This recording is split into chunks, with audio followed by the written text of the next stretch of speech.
Hey ladies and gentlemen, welcome to The Proof is in the Concept reaction video, and my camera is slipping in and out of focus, and that's okay, because my words are more important than my face, as pretty as it may be. We're going to talk to you today about two monster trailers that hit the internet this weekend, one being Star Wars The Force Awakens, and the other being Batman v Superman: Dawn of Justice. I got my buddy Nick.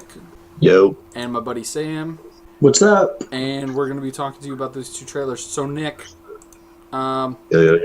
let's real quick go around the group and say just real quick, without too much defense or anything, which one were you more excited about? Star Wars. Samuel? I think my first reaction, I'd have to say Star Wars. Okay, I'm gonna have to say Batman. And I figured. Yeah, it's not just because I love Batman that much. All right. So let's start with Star Wars then, because you guys seem more gassed on that. Nick, what are your first reactions here? Oh my god! Oh my god! He just really nailed the feel of it. This shot of the desert and the crashed Star Destroyer, and then just the build up of it all. It really captures the feel of like what people think of Star Wars as, like this space opera. And I feel like with the technology now and J.J. Abrams behind it, like he's really gonna encapsulate that feeling. And yeah, and of course, near the end, Harrison Ford, Chewbacca, Han Solo, gotta have them. And just really, really exciting, and just I look forward to seeing the action.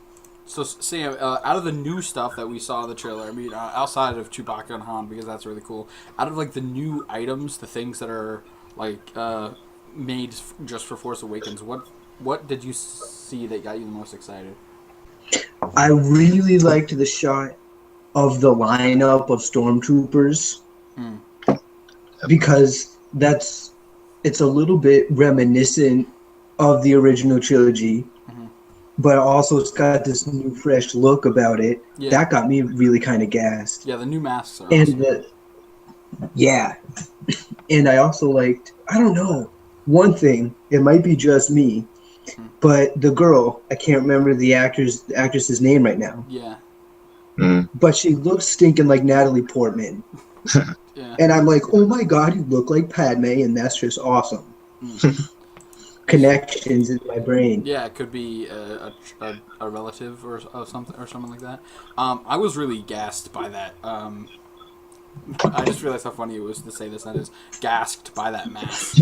But the mask when the dude with my camera keeps screwing up. But the black mask with the gold on it and everything. I just thought it looked so cool. Oh yeah. Yeah. That one scene where he turns at the camera. Yeah, I got you. Oh yeah, that was so cool. Very Darth Revan-esque. Those of you who played KOTOR. I really like that. Yep. Yeah, that's very cool. Another thing that struck me about the trailer was some of the stuff, just the way they let that little stupid ball droid be kind of goofy in there amongst all this other stuff that's really serious. Like that moment, that moment with the helmet where they're holding the messed up Vader helmet. That was pretty crazy. And then a few seconds later, you see this little ball droid who every time I see him, I can't think he's part Roomba and part Dyson ball vacuum cleaner. But yeah. So there any other parts that you guys want to mention as ones that just really stuck out to you as just wow moments? I mean, of course, the whole Luke Skywalker monologue. Oh, that was great.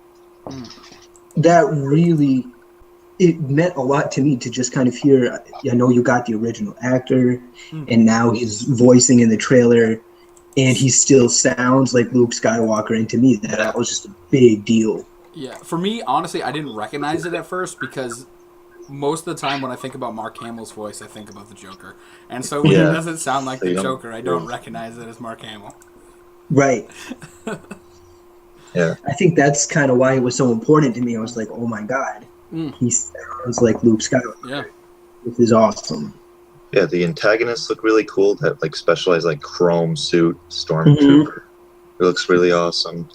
The Dark Jedi, I really like his look, and his saber's pretty dope. The close up of him doing his to the camera, and I had a look at his saber. It didn't have like the hilt thing, so I'm wondering if maybe it's just like a thing you can just trigger, and it's not just like an automatic sort of thing. Because I know people might have a bit of mixed feeling about this. The look of the new lightsabers, it's like why add a hilt to it? Add two like saber hilts to it. See, my favorite theory that's going around on the internet is that actually the antagonist is collecting ancient Sith relics to like harness the dark forces, and that lightsaber is actually like an old lightsaber. It's not like a new technology. It's like an ancient lightsaber, and that's why it has all that crackling like lightning effects along the edge of the blade and stuff. Okay, dude, I love that theory. I like that. Yeah, I'm down with that. Yeah, me too. Yeah. So Mark Hamill, I think, is actually a great transition point to talk about Batman v Superman: Dawn of Justice. My body was just so ready for this trailer. How gloriously brooding. Yeah.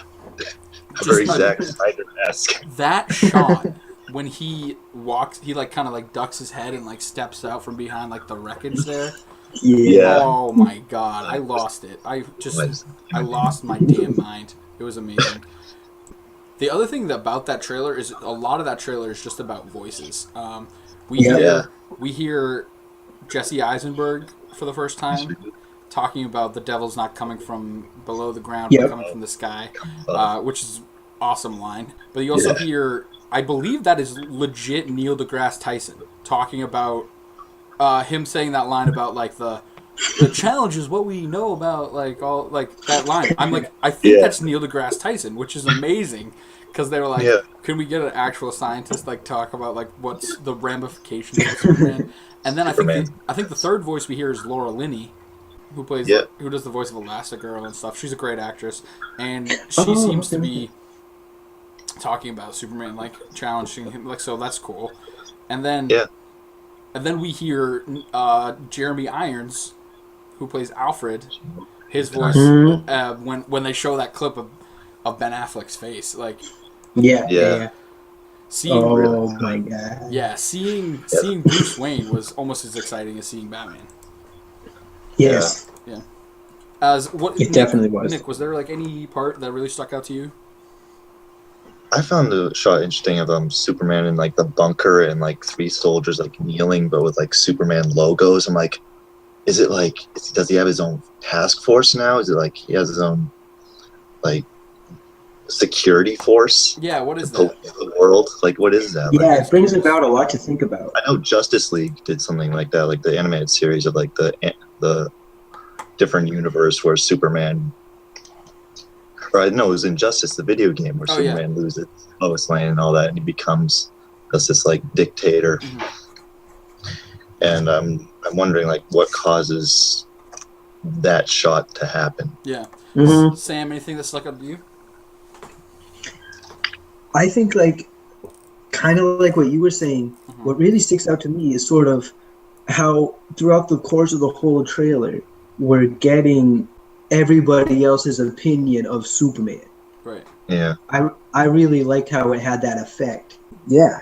It brings about a lot to think about. And actually, I was just talking about voices. The last voice that we actually hear is Batman in the suit. Robot. Like, oh my god. Right.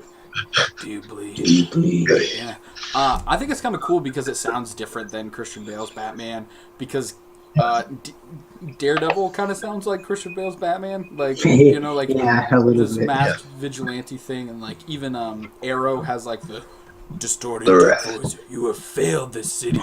So like, I don't know. Like, I think it was kind of cool to have a slightly different voice, even if it is digitized a bit. The head mobility in the Batman suit looks pretty good. We didn't have like that whole Michael Keaton rubber neck thing.